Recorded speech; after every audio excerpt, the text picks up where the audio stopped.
Bir Demet Tecrübelerim kanalına hoş geldiniz. Haftanın zeka sorusuyla yeniden karşınızdayım. Sizlerle buluşmak benim için ayrı bir güzellik oluyor. Evet, bu haftanın sorusuna geçmeden önce öncelikle geçen haftanın sorularını cevaplayaraktan başlayalım. Şöyle fotoğrafta gösterdiğim gibi. Geçen hafta sorduğum soruda bir binanın 3. katından bir adamı birisi aşağı atmıştı. Adam yere düşmüştü, ölmek üzereydi. Can çekişiyordu. O sıra polis yanına gelmişti ve sormuştu, sana ne oldu diye sormuştu.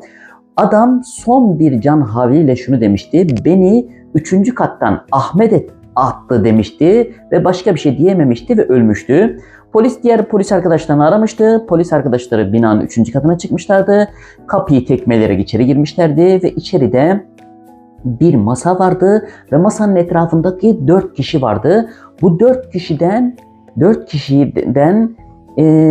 kişi hiçbir soru sormadan, hiçbir konuşma geçmeden direkt 4 kişi arasından Ahmet'i tanıyıp götürüyordu polisler.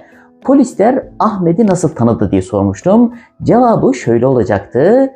Evet, masanın etrafındaki 4 kişiden 3'ü bayanmış. Yani tek erkek Ahmet'miş. Polisler tek erkek Ahmet'i görünce Ahmet'i tanımışlar.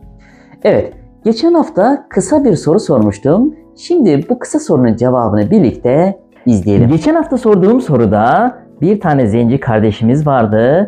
Bu zenci kardeşimizin koluna bir tane karınca düştüğünde karınca ne der diye sormuştuk. Karınca şunu diyor. Karınca zenci kardeşimizin koluna düştüğünde şunu diyor.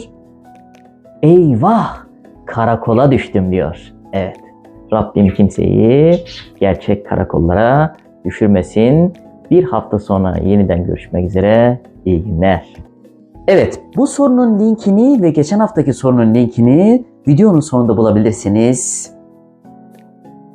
Evet, bu haftanın sorusuna gelelim. Erkeklerin ve bayanların yaşadığı bir ada var.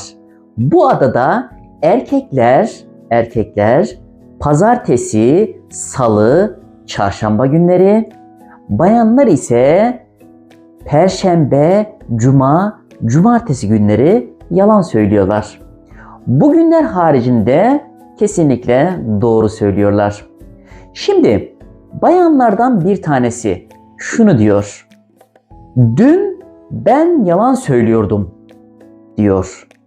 Erkeğin bir tanesi de evet ben de dün yalan söylüyorum diyor. Evet, bunların konuştuğu gün hangi gündü acaba? Pazartesi mi, salı mı, çarşamba mı, perşembe mi, cuma mı, cumartesi mi, pazar mı? Evet, bayan ne demişti? Dün ben yalan konuşuyordum.